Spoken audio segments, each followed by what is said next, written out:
Hey everybody, welcome back to the Dynasty Hoop Show. I'm Brad. I'm Craig.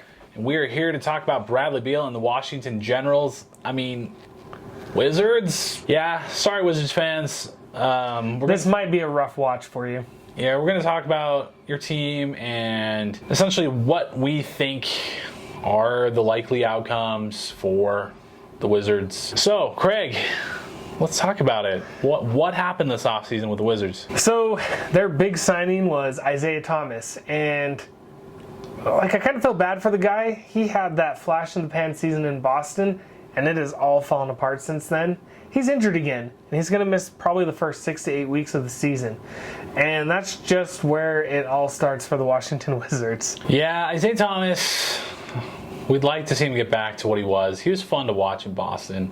You signed Ish Smith. Ish Smith is a nice backup complimentary point guard who can run an offense, get you into sets, hit a jumper here or there. But unfortunately, that's about all that happened in free agency due to the unfortunate albatross of a contract that belongs to the one and only John Wall. He of ruptured Achilles fame. 4 years and $170 million. That hurts. Yeah, it's really tough. That was a big contract when he signed it before he was hurt. But considering he has a ruptured Achilles on a game completely predicated on speed, that's going to be tough. I don't know if you're going to be able to trade him. I don't know if there's going to be some sort of amnesty provision in the new CBA that could get you out of that. There's a possibility, Wizards fans, that you're stuck with him for 4 years, and that really, really hurts your team. So what can they do over the next 4 years that's going to show that there's some light at the end of the tunnel? Well, their salary cap is going to be killed just based on that one contract, and you're going to have to make a lot of really, really good deals with that mid-level exception. There's no way around it to get players to your team, or you have to get really lucky in the draft and be able to move up to that top spot, because you do get to keep your draft pick this year. You haven't traded that away, so you got that going for you. Yeah, it's really going to be drafting well. You're going to have to probably take some swings. Like Rui Hachimura could be good. He might have been a little overdrafted, but he's got a ton of tools. Troy Brown had some signs as a rookie. He looked pretty good. And obviously, we can't go much further without discussing the one golden nugget on your team, the gem. Bradley Beal. Bradley Beal. The guy is awesome. Amazing. Amazing. Awesome. All the words that start with an A. He's a great shooter. He's a great scorer. He's a facilitator. He can do everything on the basketball court. He's a little underrated. He probably is a lot underrated, to be honest, because he plays for the Wizards. But he is fantastic. He was averaging, something like 30 points a game after John Wall went down last season? He was killing it. Yeah, just an absolute machine. Now, having said that, what do you think the Wizards should do? Are we looking to trade him? Are we looking to hold on to him? He's still only 26. Honestly, I think the team's just going to need to bite the bullet, pun intended, and trade Bradley Beal. They need to get what they can for him as soon as they can. I think it's a safe bet to say that a rebuild is probably what's in order, as much as I hate to say it. John Wall was a really fun player to watch. The guy was electrifying. The nice thing is Bradley Beal is going to have a huge trade market, and because the league is as wide open as it's been in years, there are going to be teams that are going to feel like their last piece is Bradley Beal. Could you imagine Bradley Beal on the Denver Nuggets? And they have a package that could get him done. Like Wizards fans, I think you'd be okay with Jamal Murray, maybe Michael Porter Jr., and a couple draft picks for Bradley Beal. That puts you in a great spot to rebuild with a bunch of great young talent. Deals like that are going to be out there. So I'm with you. I think, yeah, it's going to hurt. It's going to be painful to be on a team that's going to be rebuilding for a couple of years.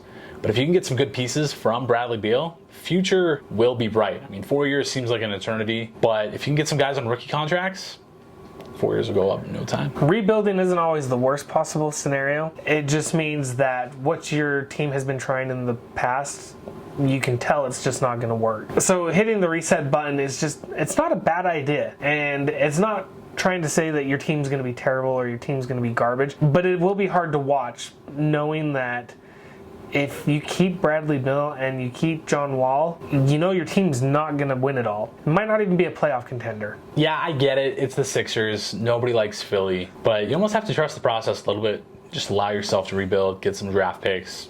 Just roll with those draft picks. If you hit rock bottom, there's only one way to go, right? And that's up. Silver lining. Charlotte's going to be worse. What do you think about Rui? I know you're a big Rui guy. Rui was one of my favorite prospects going into the draft. I do think that he was a reach where he was taken, but I also don't think that that's a bad thing. If he's your guy and you think he has the upside that you think he does, you take him. Personally, I like the skill set that he brings to be a stretch four. His defense is a little lacking. The problem I have with taking him that early is by the end of this college season, I mean, it was clear that he wasn't the best even power forward on that Gonzaga team. That was Brandon Clark, and he went 21. Is the upside and the potential that you drafted him on worth the number 9 pick? When I see Rui play, I see a little bit of Jabari Parker. I see some shades of Melo.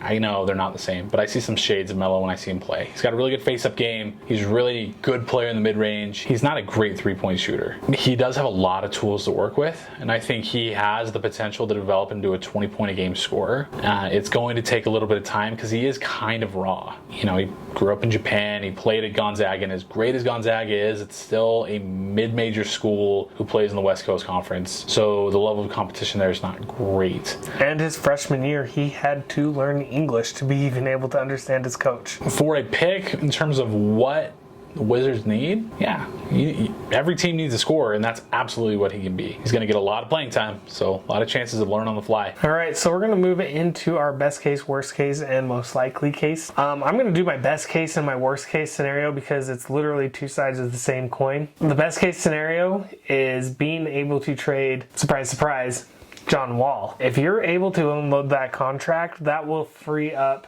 so many options for you and might give you an opportunity to keep Bradley Beal. And on the flip side, having to deal with another 4 years and $771 million of John Wall is my worst case scenario because that's going to handicap you in free agency. It might handicap you in the trade market. It's just going to be brutal. That contract is a poison pill. I unfortunately do not share the sentiment that there's any way that contract is going anywhere. So the best case scenario for me is that the Wizards trade Bradley Beal. I know, he's Bradley Beal. He's awesome. He's an all-star. He's 26. He's great. For a team that is going to be stuck in the mud for a long time, we know Bradley Beal's not staying. He's not going to sign the extension he was offered, which obviously isn't the maximum amount of money he can get. He's not going to sign an extension or a new contract when he's a free agent. He's going to walk. Not because he doesn't like Washington, but because he plays for the Generals. So I think that the best case for you guys is to find a trade partner that has good young assets that will give them up for him so that you can hit the reset button and ride out the next 4 years. Now, since you already covered your worst case, I think my worst case scenario is that you see CJ Miles and Jan Mahinmi get significant minutes this season. Guys like that should not be in the rotation whatsoever. Thomas Bryant needs minutes. Mo Wagner needs minutes. Get Isaac Bonga out there. Rui needs to play. Troy Brown needs to play. Play the young guys, develop them. The worst case scenario is if CJ Miles or Jan Mahinmi plays more than like 10 minutes all season. Now, what do you think the most common or most likely scenario is? Well, I think you're right. I think my most likely scenario is going to be that John Wall contract stays. I also kind of think that the most likely scenario is that Bradley Beal does get traded. My most likely scenario is that Scotty Brooks is fired within the first 20 games of the year. Oh, I agree. Now, Scott Brooks seems like a nice guy. He's not a great coach. Think about his time in OKC, never developed an offense. And then he gets to Washington and lo and behold, they don't have an offense. It's wild. And he was brought in basically to pander to Kevin Durant, and that backfired, and he should have been gone almost immediately after Kevin Durant went to the Warriors. And who has Scott Brooks developed? I mean, you could make the argument that the only young player that's played for the Wizards the last few years, aside from like Beal, that's done anything was Thomas Bryant, who ended up being a nice surprise for you guys. But Scott Brooks is not cut for the job.